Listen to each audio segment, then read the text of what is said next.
Så vil jeg gerne byde velkommen til Music and Words for Beats. Vi skal i dag lave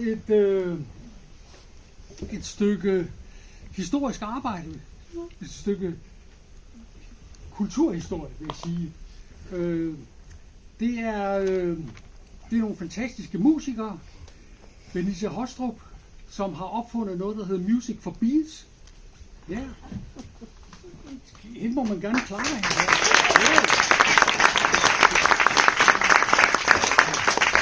Det er simpelthen hendes opfindelse.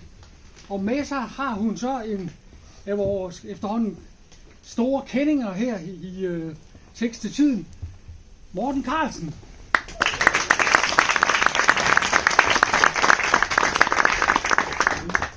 Og det der nu skal ske, det er så en krydsbestøvning mellem disse verdensmusikere og så undergrundspoesien her i byen, tekst til tiden. Og det er sådan set kommet op at stå, fordi Jens Hausgaard, han har haft fokus på det her med klimasorg og klimapolitik i næsten alt, hvad han har skrevet i lang tid, og nok skal starte en skrivegruppe omkring det. Det kan man snakke med Jens om bagefter, hvis man er motiveret for det. Så hvad du lige skal rejse dig op? Ja. Okay. Så ja, Jens Hausgaard. Og til lejligheden har vi så haft Annette forbi, som er biavler, som er kommet med et oplæg til denne tekst, som I skal høre i alle mulige udgaver om lidt. Så Annette, hvor er du? Der. Ja!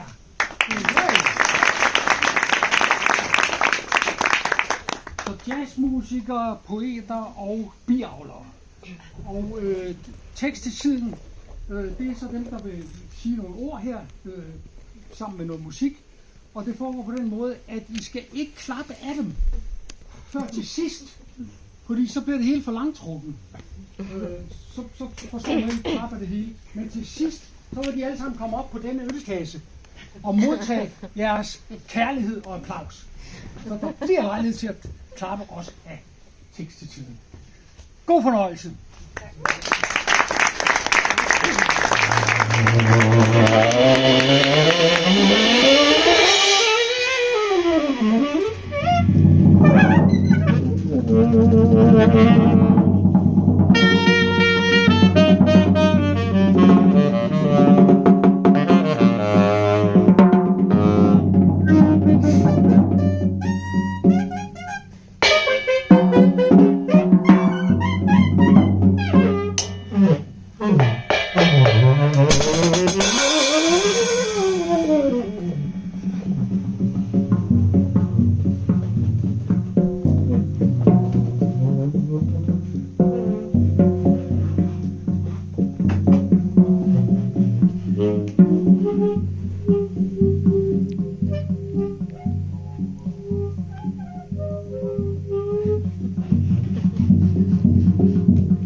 Biodiversitet.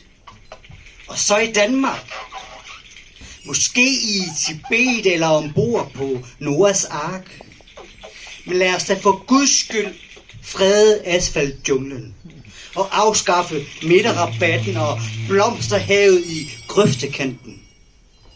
Det kan give plads, så vi kan udvide med en 4-sporet motorvej. For vi har travlt med at komme fra A til B, for vi skal ud og se det, før det er for sent. Og vi har også travlt med at holde haven snorlige, som en lineal, der måler med sit millimeterdemokrati. Hertil nyder jeg godt af min robotplæneklipper.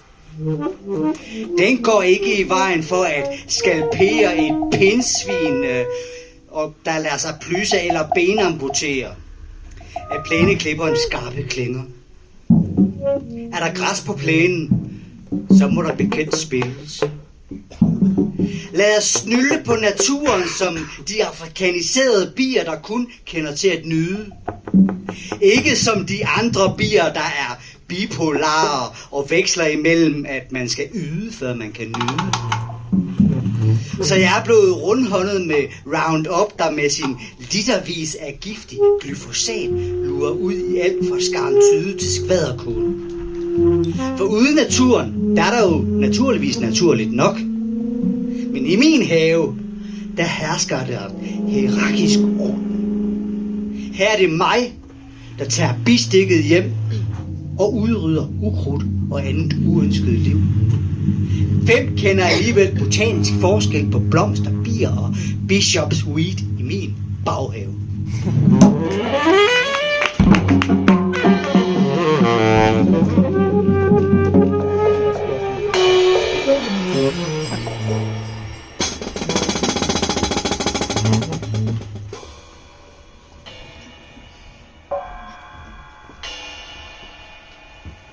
Hvis de overlever, så gør vi også.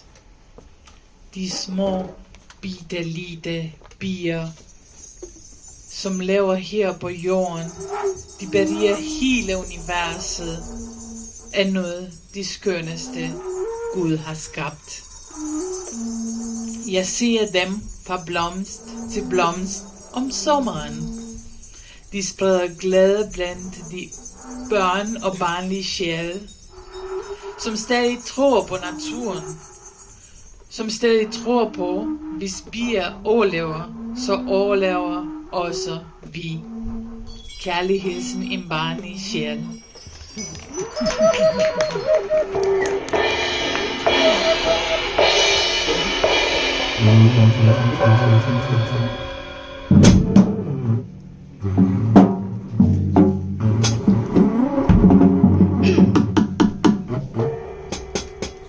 Trækker os ind i os selv, venter på, at mørket går på held, så vi kan se fremad mod lysere tider, lige nu, hvor frosten for alvor bider.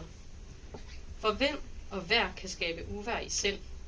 Til tider går vi ud af vores gode skin. Bedst som mørket gør os fra hinanden fjern, sætter vi op vores lyskæde værn. Betragter, hvordan træerne skygger, i vores fantasi eventyr bygger. Finurlige små skabninger er sand magi, som bringer forårets poesi. Lige der, midt i sne og sharp, danser Erantis med en vintergæk om kap. Og inden længe vender fugle retur, mens ærnet vågner fra vinterlur. I en kvidren bliver mål til dur, mens vi helt glemmer at se på vores ur. Gennem trækroner i lysegrøn flor danner solen mønstre, som vi selv sætter spor. Rimen i græsset forsvinder som duk, mens jeg sætter mig på hug. Binder en midsommerkrans, fødderne vandrer i sand og til vands. Fra klitterne ser jeg kajten surfe på vind. Om sommeren drysser sukker i mit sind. Jeg lukker mine øjne, mærker varmens energi, inden jeg søger revanche mod dig i det fri. Efteråret rusker, bierne trækker den sidste nektar med ind, inden staden lukkes for vejr og vind. Smører min hals med honning og kamillete, og så tager vi ud for at se, om vi kan lave et mærkværdigt kastanjedyr mens vi udrydder hverdagsforstyr. Vi går på ravskattejagt, og nye eventyr bliver bagt.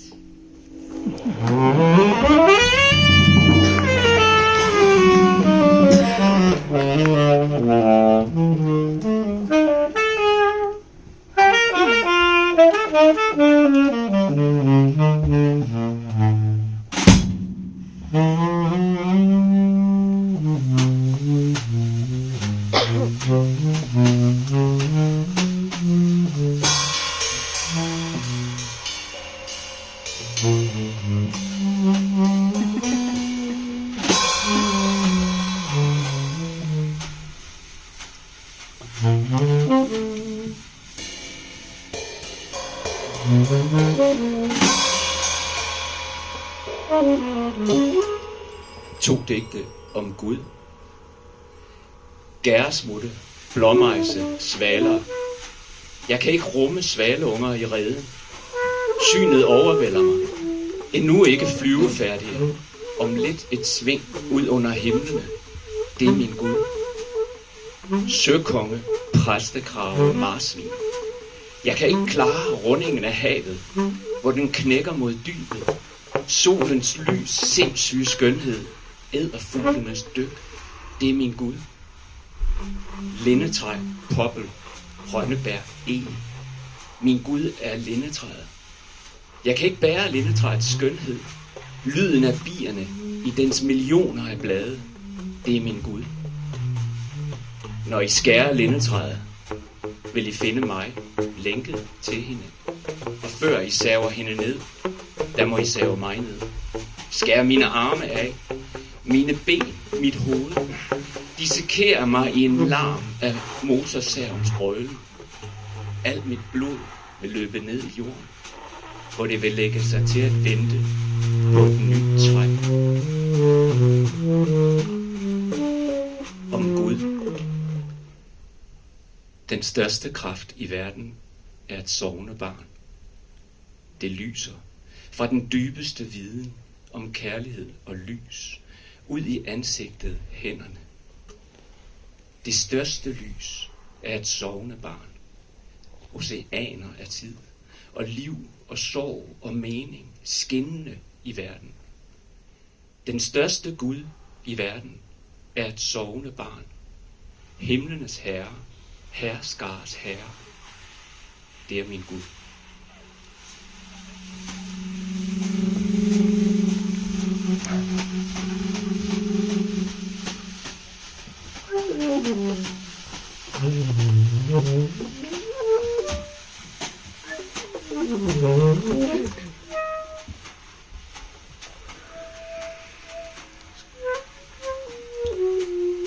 Raging in my aging. There is a raging in my aging that sometimes I wish I could ignore. The poet in me opens my mouth to let the words out, to take life in with each breath. It is here, with open mouth, that creativity appears, where space is real and where space is a lightning rod, where our souls meet in a ritual dance.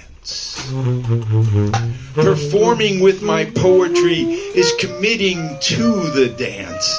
Your ears hear and we soar. We spin. My words are my chants. Your hearing is your offering as we dance. At first glance, the ritual seems simple, but we are both bees gathering pollen, soaring in a sweet and arduous dance. A dance for survival, swinging fruition every time we touch, and our rhythm pulses everywhere. edibles flourish, colors explode. The wind captured by pollinated foliage whistles with joy as we lift each other. There will be no more harvests if we stop dancing. Neither of us saw this come, that dancing would be deemed unnecessary, that our dancing would be judged dangerous, that what we shared would encompass our whole, that the whole thing, the only thing we were good at together, unimportant. Our glorious words prancing in space. If there is life after death, I do not want to bear this rage with me. I plan to go out, mouth open, words blazing.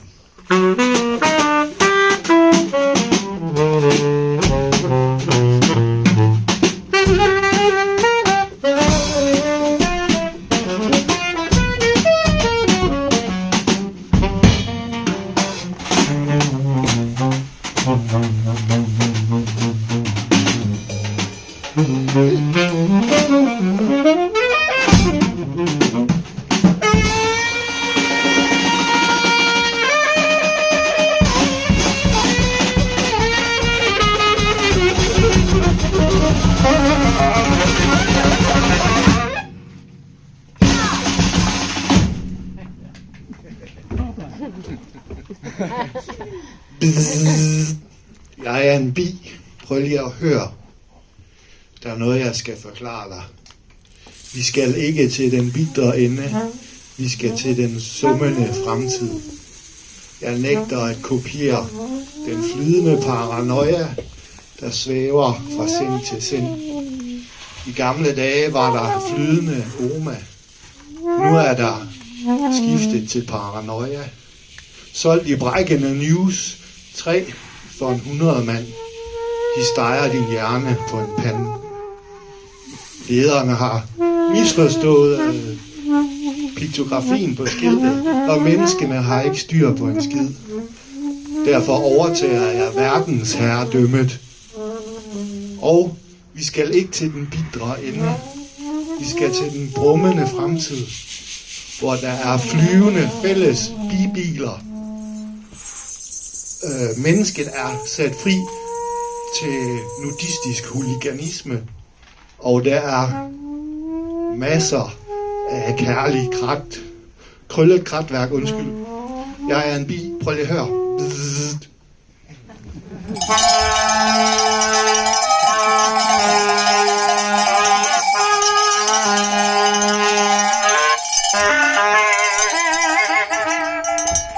Kære B, hvad gør du med alle de giftstoffer? Livet som bidronning kræver nosser på størrelse med duploklodser.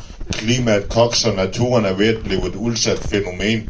De fælder regnskoven, vandstanden stiger, stigende problem. Færre bier, mindre materiale og råvarer. Temperaturen varmer end nogensinde, fortæller farfar sur som en barbar. Korrupt samfund. Hver bekymring tages for tungt. Folk lukker øjnene for klimakrisen. Flere drivhusgasser står om på silen. 11 i avisen. Baghjul. Papsugerør med plastikkrus. Er det virkelig prisen? Med en halvhjertet indsats. De forurenede fax. Insekter tager skal. Ja, spis vegetarmad hver dag. Selv på din fødselsdag.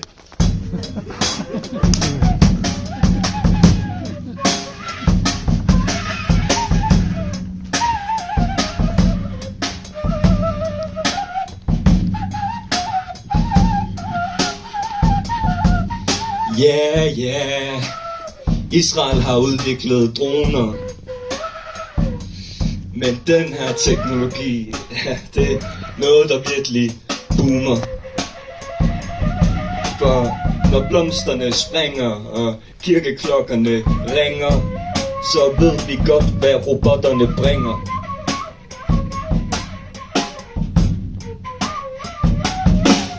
De har lavet en fucking robotbil. For dette skal vi prise os lykkelige. For det er 50-50, hvorvidt denne bi egentlig overlever sit vinterhi. Så frem for tilfældig pollenskydning, uden helt at kende effektens betydning, kan disse droner hjælpe deres slagmarker med budgetbestøvning og palæstinensudrydning. Tak.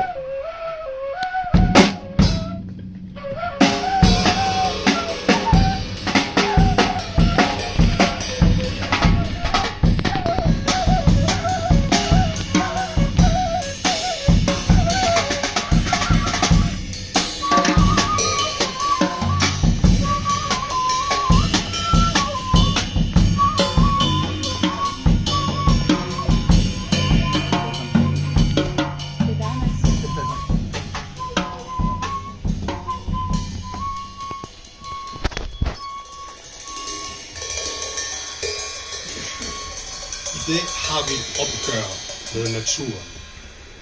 Vi er ikke længere et jægersamfund. Vi er ikke længere et krigssamfund. Og den nyeste generation synes ikke engang, at vi kun er mænd og kvinder. Hvis håret ikke er for afslørende, er jeg ikke bare en mand. Og jeg kan afsløre, at jeg bruger meget tid i eventyrspil på at finde den rigtige kjole og den rigtige makeup til min heldinde. Nogle gange mere end det egentlige eventyr.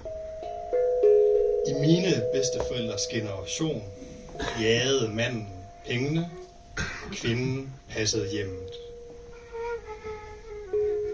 I mine forældres generation delte de byrden en smule, og i min generation er det ofte manden, som laver maden og har nu krav på en barsel. Nu, når jeg har jeres opmærksomhed, så vil jeg slå en kønsfordom ihjel.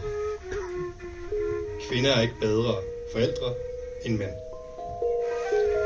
Kvinder har utallige generationers erfaring bag sig, men mænd lærer hurtigt, og I har med garanti mødt fædre, som har meget mere og noget helt andet at tilbyde.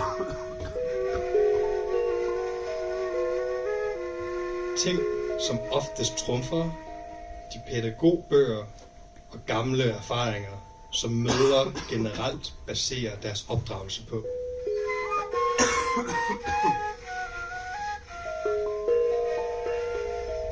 Her må jeg perspektivere til en kvinde, der vist må erkende at få et forældrepar til at ligne nogle hundehoveder, lusede amatører og værst socialdemokrater. Fordi Annette, hun er mor til 80.000 børn. De er alle adopteret, noget vi efterhånden alle har anerkendt er et mindst lige så stærkt bånd som vores naturlige børn. Så forældre derude, hold op med at sammenligne jer med andre.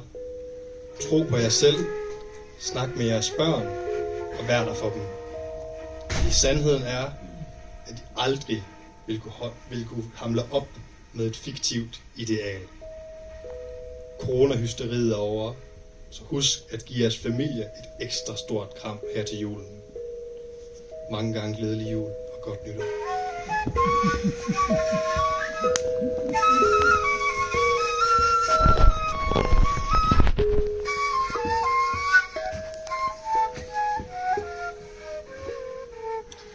Verden er så stor, så stor, bare det at hvile. Større end mit køkkenbord, og det er med vilje. Store forventninger, koster buler af penge. Nu gør vi noget, nu skal det være. Denne gang, der skal måske lige ændres et ord, fjernes et komma. Vi skal jo være enige alle sammen. Både de, hvis øjne står under vand og ånder ved snorkel, og de, der tørster og stiger misundeligt på Gudenåen, hvis vand driver ud af tv-skærmen. Vi skal jo blive enige. Vi ved det jo godt. Vi ved godt, hvordan det hænger sammen. For meget CO2 og jamen. Nye møder. Flere flyrejser. Flere penge. Flere møder. Flere konstateringer. Flere papirer. Skrevet med kul. Mere kul på. Energien er snart brugt op. Energien raser. Og både hos dem uden kul og dem med kul på dagsordenen. Og hvad siger vi til minearbejderne i Australien, som lever af at krasse kul op af minerne?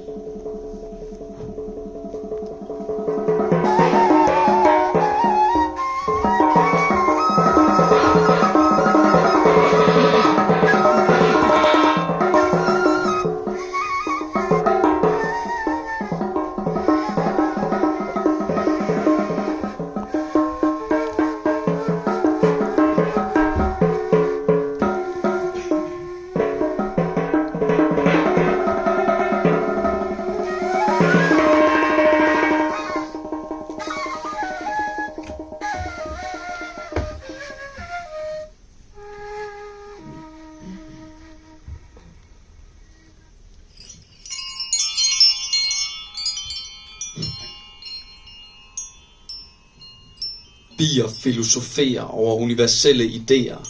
Der opstår nye teorier. Smadres gamle manerer. En befolkning programmeres til at adlyde og følge ordre, mens min ryg masseres af en pige fra Ukraine. Jeg kan ikke lade være med at nyde livet nu og grine i mit hoved af det rod, det producerer. Vi nyder hinandens tilstedeværende ro.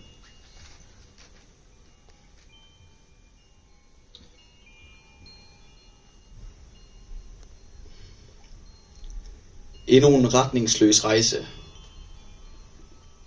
Min hjerne er virkelighedsfjern på en rejse i at forstå den selv.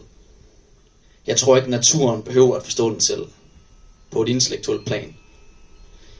Jeg har ikke nogen klar plan for dagen eller ordene. Men det har bierne. De beskæftiger sig ikke med noget så dumt som at forstå dem selv. De gør bare, de lever bare. Jeg tager en slurk af en mild kamillete med en vild smag af honning. Mit livs udvikling er i blomstring. Vores frugter og grøntsager og andre sager er i forrådning. Tænker jeg, mens jeg med ærefrygt i blikket over universets kontraster tager en god slurk rom i stedet for te. Den brænder og varmer min hals. Mine tanker har ingen grænser for dumhed. Undskyld for min lidt menings- og budskabsløse, lidt hjernedøde, reflekterende tekst. Men ikke undskyld alligevel. Undskyld til bierne i stedet. Fordi, undskyld fordi jeg ikke kunne skrive en værdifuld tekst om jeres dejlige eksistens. Men okay, man kan ikke altid skrive noget godt på lidt over 10 minutter. For at være helt ærlig, synes jeg, at min tekst den sutter. Så jeg tror snart, jeg holder min kæft og rejser væk med en fiskekutte og søger tilflugt i bjælkehytter i Alaska. Og måske får nogle nye relationer med nogle bjørner og nogle ærer. Og starter på en frisk. Shit, jeg bliver ved med at skrive indholdsløs pjat, så nu holder jeg min kæft.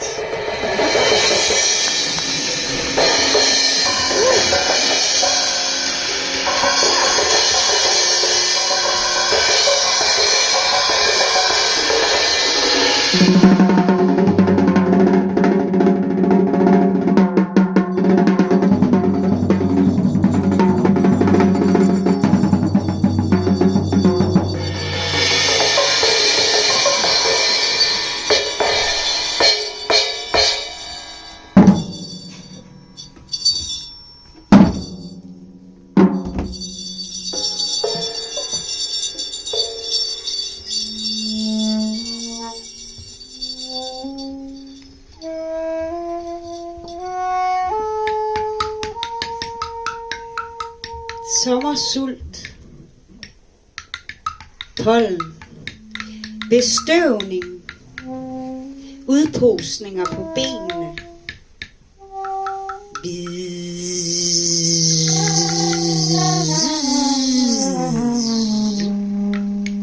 kan typisk godt lide den samme blomst, den der blomstrer.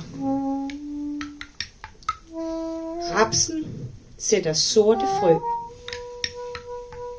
Er det helt store nummer er mere neutral. Lynghonning er mest krydret og kraftig. Jeg er en honningbi. Du er en humlebi. Der er 300 arter i Danmark. Vi har forskellige længde snude. Vi synger.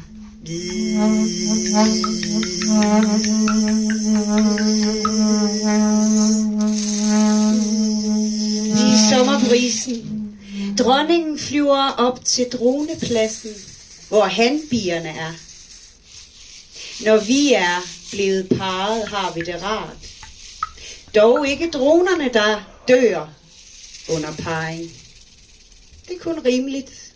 Det er kun rimeligt. Siger en sommerfugl til en nyudsprungen rose.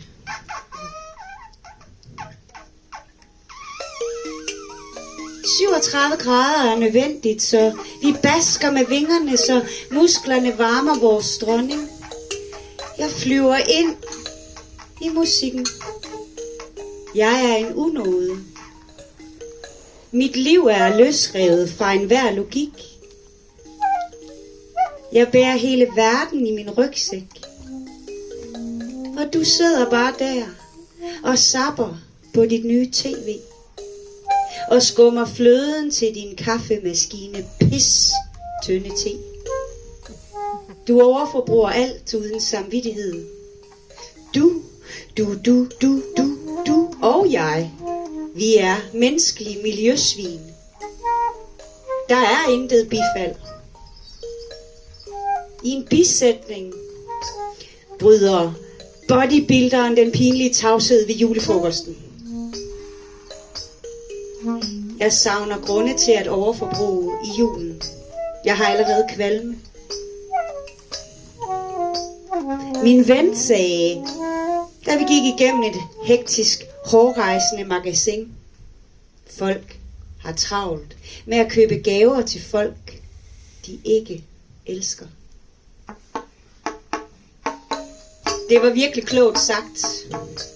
Nu er jeg en rødkælk. Jeg laver revolution. Jeg vælter ind i en oversminket ekspeditrice i stormagasinet. Jeg ser dig nu. Månelyset ser mig. Solen danser på vores maveskin. Pludselig er vi vågnet op til sommer. Et bi visker til os, at der er friske croissanter og nymalet kaffe klar. Alle er dronninger. Alle har ret til at leve. Gå planken ud og sats hele lortet på kærlighed. Bi, bi, bi, bi, bi, bi, bi, bi, bi, bi, as free as a bird.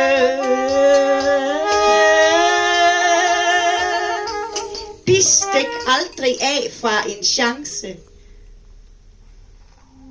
Godt nytår.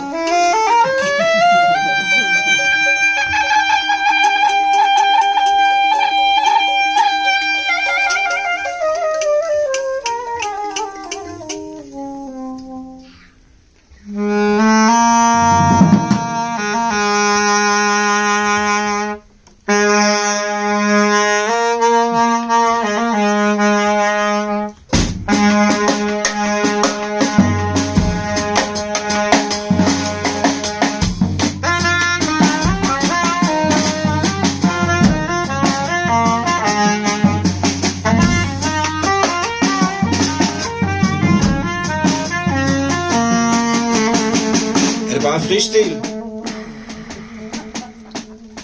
Jamen,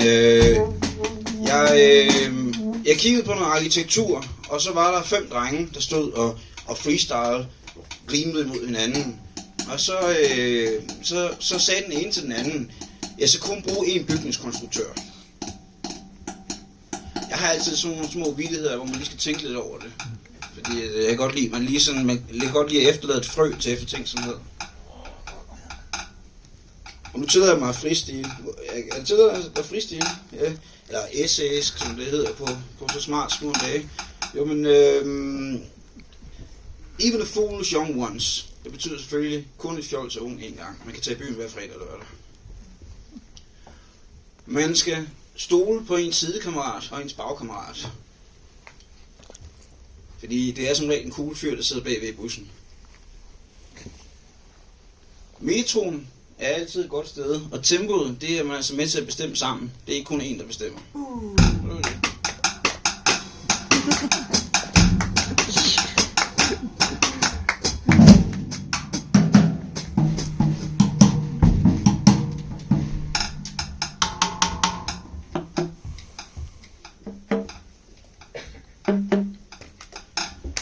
I came out of your dreams. I'm your being, worker of God's mercy, great friend of the earth. I'm your being, your well-being.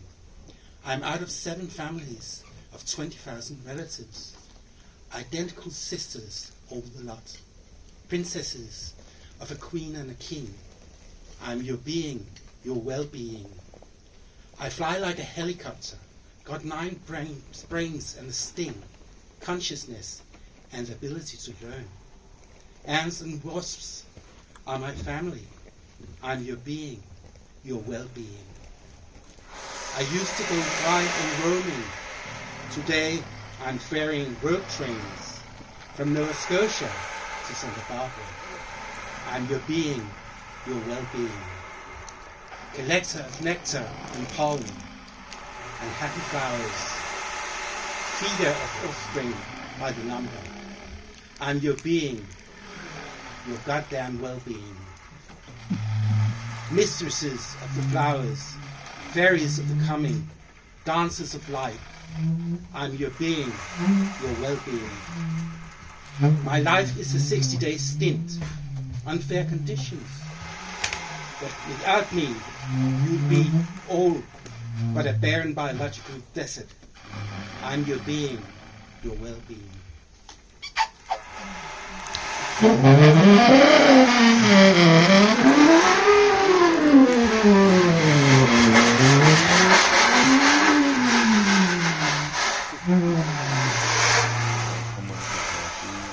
Manifest for B. Kan man sige B for bier? B for blomster?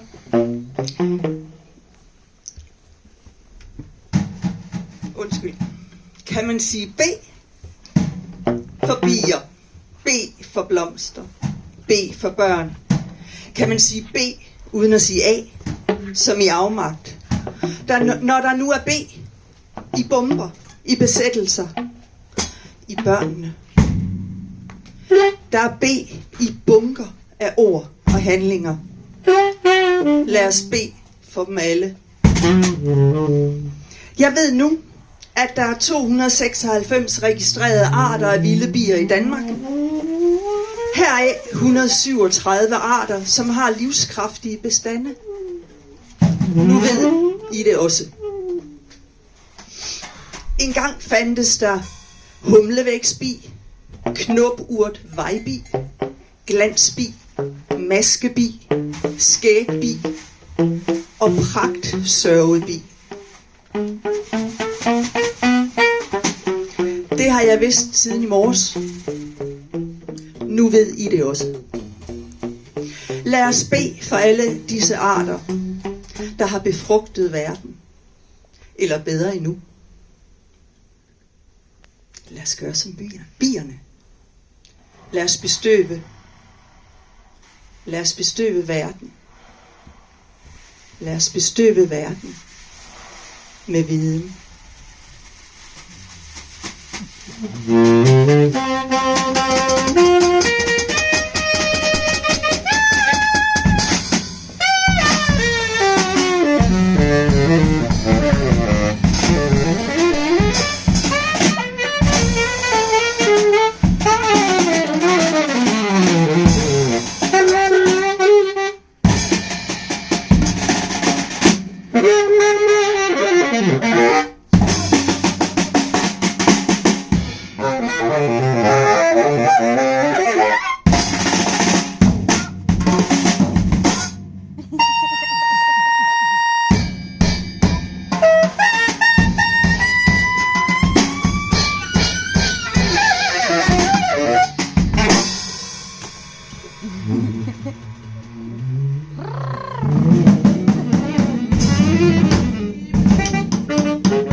Wow. Yeah.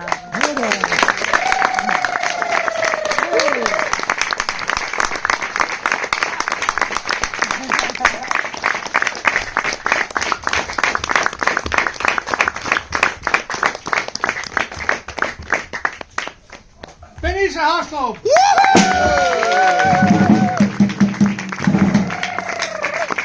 Morten Carlsen!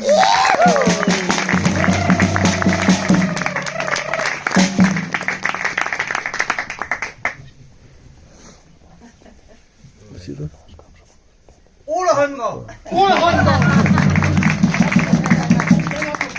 Ole Holmgaard!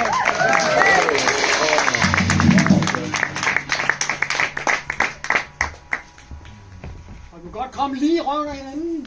Der. Alexandra!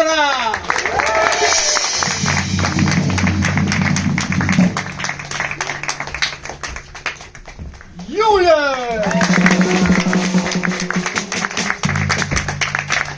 Jens Havsgaard! Gordon!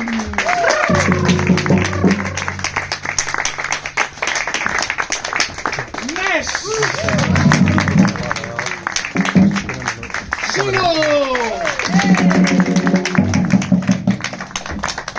Soho! One more mass!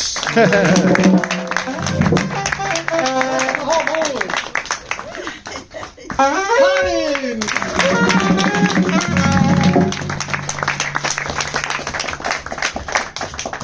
Noah!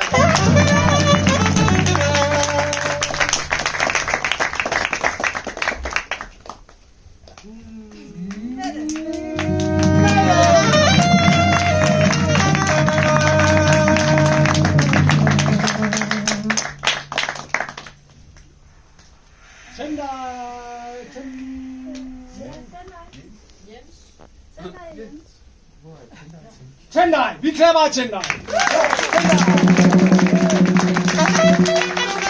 Jens.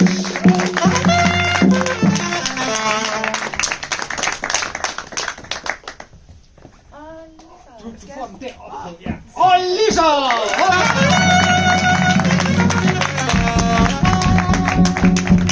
Og sidst men ikke mindst, ølkasse.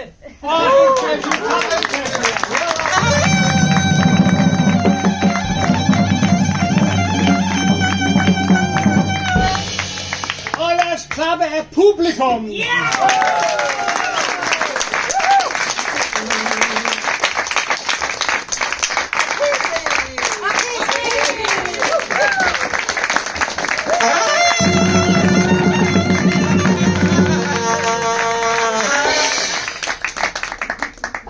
Hopla! Så er der fri leg! Og bifald for bierne. Bifald og for bierne! Bifald for bierne! Så bier er nok til bier.